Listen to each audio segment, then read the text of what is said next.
Hello friends, आप सबका इनकरेजेड YouTube channel पे खैर मकदम है, वेलकम है। फ्रेंड्स, आज की इस वीडियो में हम सीटेट सितंबर 2026 में जो एग्ज़ाम होने वाला है उस पर कुछ मॉक टेस्ट करेंगे और जो पेडागोजी उर्दू पेडागोजी से सवालात पूछे जाते हैं उन सवालात को जो कई बार दोहराए गए हैं उनको यहाँ मॉक टेस्ट के तौर पर हल करेंगे। तो बिना किसी देरी के हम वीडियो में आगे बढ़ते हैं और मॉक टेस्ट को हल करते हैं। पहला सवाल है, पेडागोजी का मतलब क्या है। ये बेसिक से सवाल है, बुनियादी सवाल कि हम पेडागोजी से क्या समझते हैं।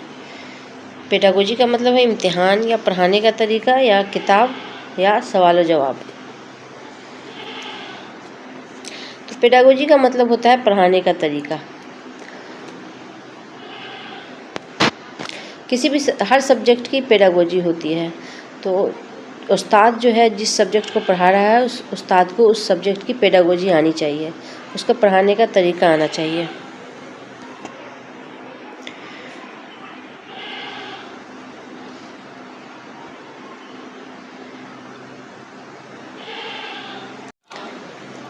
दूसरा सवाल है, ज़बान की पहली महारत कौन सी है। कोई ज़बान है, उसकी महारतें होती हैं, तो उसकी पहली महारत कौन सी है। लिखना, पढ़ना, सुनना, बोलना। सबसे पहले हम महारत जानेंगे। महारत क्या होती है, स्किल जिसको बोलते हैं इंग्लिश में। तो ज़बान की 4 महारतें होती हैं। एक बोलना होता है, सुनना होता है, बोलना होता है, पढ़ना होता है, लिखना होता है। तो यहाँ अगर हम कोई ज़बान सीख रहे हैं तो उसकी पहली कौन सी महारत होती है जो हम सीखते हैं, सबसे पहला मरहला क्या है। तो सबसे पहले हम सुनते हैं। ज़बान की सबसे पहली महारत है सुनना। बच्चा कोई अगर छोटा बच्चा है जो ज़बान सीख रहा है, सीखना शुरू किया है, तो ज़बान सीखने का सबसे पहला मरहला जो है, सबसे पहली महारत या स्किल जिसको बोलेंगे वो है सुनना। बच्चा पहले ज़बान सुनेगा, फिर बोलेगा, फिर वो पढ़ना सीखेगा, उसके बाद लिखना सीखेगा। तो ज़बान की पहली महारत जो है वो सुनना होता है।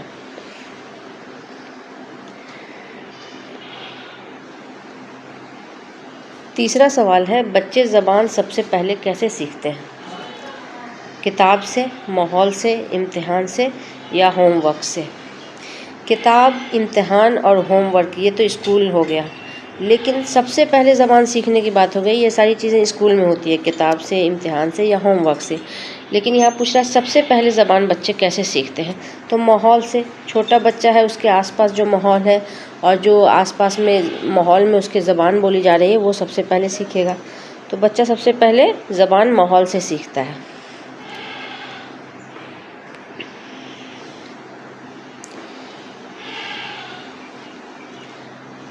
चौथा सवाल है, सरगर्मी के तरीके में क्या होता है। सरगर्मी का तरीका मतलब एक्टिविटी बेस्ड तरीका जो होता है पढ़ाने का, एक्टिविटी बेस्ड तरीका, उसमें क्या होता है। सिर्फ लेक्चर होता है, रटना होता है, या सरगर्मी के ज़रिए सीखना, या सिर्फ लिखाई।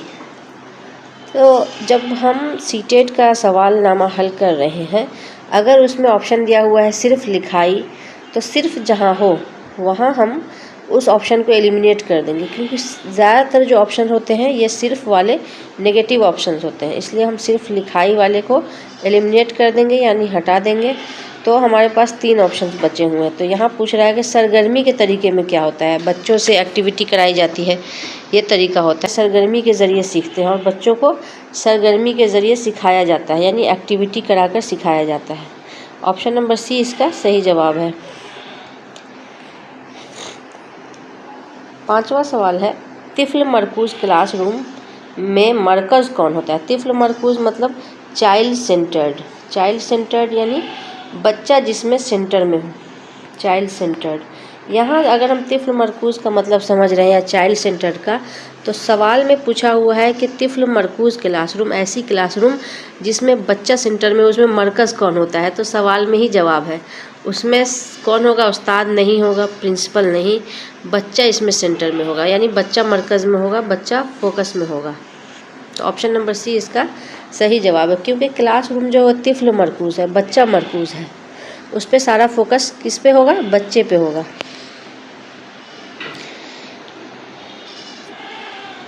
सवाल नंबर 6 है, बच्चों की गलतियों को क्या समझा जाता है। पढ़ने के दौरान बच्चे जो गलती करते हैं उसको क्या समझा जाता है। नाकामी, बच्चे की नाकामी है, या जुर्म, या सीखने का हिस्सा, या कमज़ोरी। तो पेडागोजी में जो है, चाहे बच्चों की साइकोलॉजी में जो है, बच्चे की साइकोलॉजी के हिसाब से अगर देखें तो बच्चे अगर पढ़ने पढ़ाने के मरहले में बच्चों से अगर गलतियां हो रही हैं तो उसको उस्ताद जुर्म, नाकामी ना समझकर उसको सीखने का हिस्सा समझे। पढ़ने पढ़ाने के काम में बच्चे अगर गलती कर रहे हैं तो वो सीखने का हिस्सा है। बच्चों से गलतियां होती हैं और गलती करने के बाद ही बच्चे की जो नॉलेज है वो पुख्ता होती है। तो बच्चों की गलतियों को सीखने का हिस्सा समझा जाए, सही जवाब है।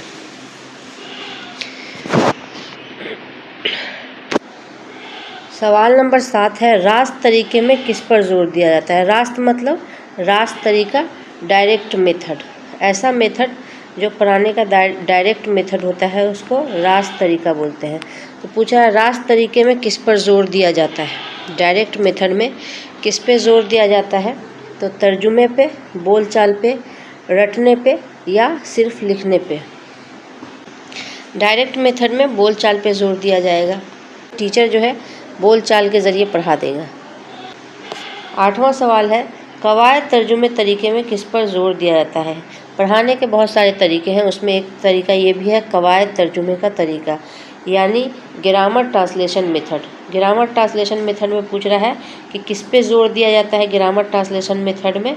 तो ग्रामर ट्रांसलेशन मेथड में जोर दिया जाता है खेल पे, या बोलने पे, या कवायद और तर्जुमे में, या तस्वीरों पे। तो कवायद तर्जुमे का तरीका है, चूँकि ग्रामर ट्रांसलेशन का तरीका है तो इसमें कवायद और तर्जुमे पे ही जोर दिया जाता है। बच्चों को कोई ज़बान सिखा रहे तो उसमें आप बच्चे को डायरेक्ट उसकी ग्रामर और तर्जुमा सिखा देंगे, ट्रांसलेशन सिखा देंगे, तो ये कवायद तर्जुमे का तरीका हुआ। और इसमें कवायद और तर्जुमे, ग्रामर और ट्रांसलेशन पर ही जोर दिया जाता है। सवाल नंबर 9 है, सुनने की स्किल बेहतर करने के लिए क्या मुफीद है? हमने अभी बताया कि ज़बान सीखने की 4 स्किल होती है, लिसनिंग, स्पीकिंग, रीडिंग, राइटिंग, जिसको हम शॉर्टकट में बोलते हैं LSRW। तो LSRW पूछ रहा है, तो यहाँ पूछ रहा है LSRW है, यानी ये ज़बान सीखने की स्किल्स होती हैं, लिसनिंग, स्पीकिंग, रीडिंग, राइटिंग। सुनना, बोलना, पढ़ना और लिखना, ये 4 महारतें हैं ज़बान की। तो यहाँ पूछ रहा है कि सुनने की स्किल अगर बच्चे के अंदर बेहतर करनी है तो क्या फ़ायदेमंद होगा? इमला, कहानी सुनाना, सिर्फ इम्तिहान, या रटना? उस्ताद ऐसा क्या काम करेगा कि बच्चे के अंदर सुनने की स्किल बेहतर हो? तो उस्ताद कहानी सुनाएंगे। अगर उस्ताद कहानी सुनाते हैं तो बच्चे कहानी को गौर से सुनेंगे और इसमें सुनने का काम होगा, तो इसमें बच्चे की सुनने की स्किल बेहतर होगी। ऑप्शन नंबर 20 का सही जवाब है। सवाल नंबर 10 है, अच्छे उस्ताद की सबसे अहम खूबी क्या है? एक टीचर में बहुत सारी खूबियाँ होती है, उन सारी खूबी को मिला के कहेंगे कि ये एक अच्छा उस्ताद है।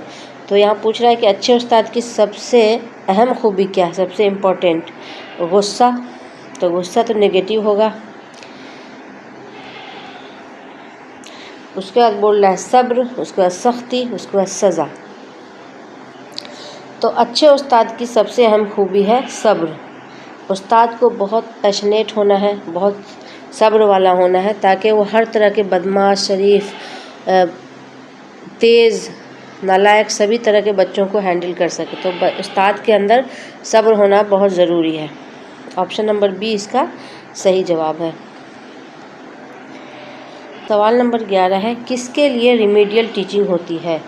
रिमीडियल टीचिंग क्या है उसको उर्दू में बोलते हैं। आपको उर्दू की पेडागोजी में सवाल आएगा, रिमीडियल टीचिंग को उर्दू में पूछ सकता है मुआलजाती तदरीस। उर्दू में इसको बोलते हैं मुआलजाती तदरीस, यानी रिमीडियल टीचिंग। रेमेडी किसको बोलते हैं? इलाज को, किसी भी चीज़ के इलाज को रेमेडी बोलते हैं। तो यहाँ पूछ रहा है रिमीडियल टीचिंग क्या होती है, किसके लिए होती है? ज़हीन बच्चों के लिए, जो ज़हीन बच्चे हैं उसके लिए रिमीडियल टीचिंग होती है, या कमज़ोर बच्चों के लिए, या असातिज़ा के लिए, या वालिदैन के लिए? तो जो कमज़ोर बच्चे हैं, इलाज किसका होता है? बीमार का होता है। तो उसी तरह अगर कोई बच्चा कमज़ोर है पढ़ने में, तो उसके इलाज की ज़रूरत है और मुआवजाती तदरीस की ज़रूरत है, यानी उसको ऐसी तदरीस ऐसी टीचिंग कराया जाए जो उसका इलाज कर सके।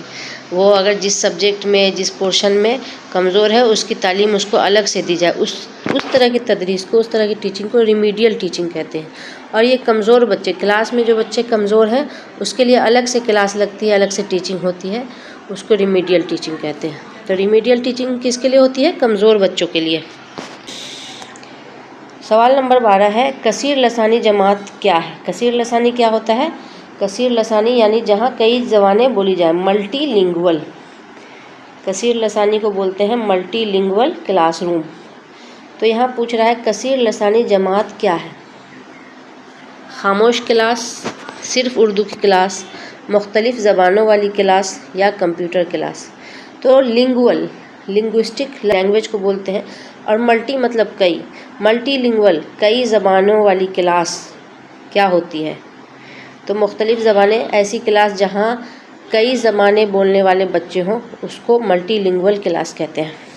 ऑप्शन नंबर सी इसका सही जवाब है। सवाल नंबर 13 है, फॉर्मेटिव असेसमेंट कब होती है? स्कूल में अलग अलग तरह की असेसमेंट होती है, फॉर्मेटिव होती है, सम्मेटिव होती है। तो पूछ रहा है फॉर्मेटिव असेसमेंट FA जो होता है वो कब होता है? साल के आखिर में, पढ़ाई के दौरान, या सिर्फ इम्तिहान में, या दाखिले के वक्त? तो मैंने अभी बताया कि जहाँ सिर्फ होगा वो नेगेटिव ऑप्शन होगा। CDP में सिर्फ अगर देखते हैं तो वो नेगेटिव होता है, बच्चों के लिए सिर्फ हमें यूज़ नहीं करना है। तो जो ऑप्शन सिर्फ हो वो हमें हटा देना है, एलिमिनेट कर देना है, और हम देखेंगे कि इसका जवाब जो होगा पढ़ाई के दौरान। फॉर्मेटिव असेसमेंट जो होता है वो पढ़ाई के दौरान होता है। कुछ चैप्टर्स पढ़ा दिया, उसके बाद उसका टेस्ट लिया, तो फॉर्मेटिव असेसमेंट हो गया। ऑप्शन नंबर 20 का सही जवाब है। सवाल नंबर 14 है, सम्मेटिव असेसमेंट कब होती है? अभी था फॉर्मेटिव असेसमेंट कब होती है, तो फॉर्मेटिव असेसमेंट जो है पढ़ाई के दौरान होती है। कुछ चैप्टर्स पढ़ा के उस चैप्टर का क्वेश्चन तैयार करके टेस्ट ले लिया बच्चों से, तो वो फॉर्मेटिव असेसमेंट हो गया। इसी तरह सम्मेटिव असेसमेंट है, तो वो पूछ रहा है कब होती है, रोज़ाना या खेल के वक्त, या आखिर में इम्तिहान, या कहानी के दौरान? तो जब साल भर पढ़ाई हो गई, साल भर पढ़ाई होने के बाद आखिर में जो इम्तिहान होता है, जिसका रिज़ल्ट मेन रिज़ल्ट होता है, वो सम्मेटिव असेसमेंट होता है। तो इसका ऑप्शन नंबर सी जवाब होगा, आखिर में इम्तिहान।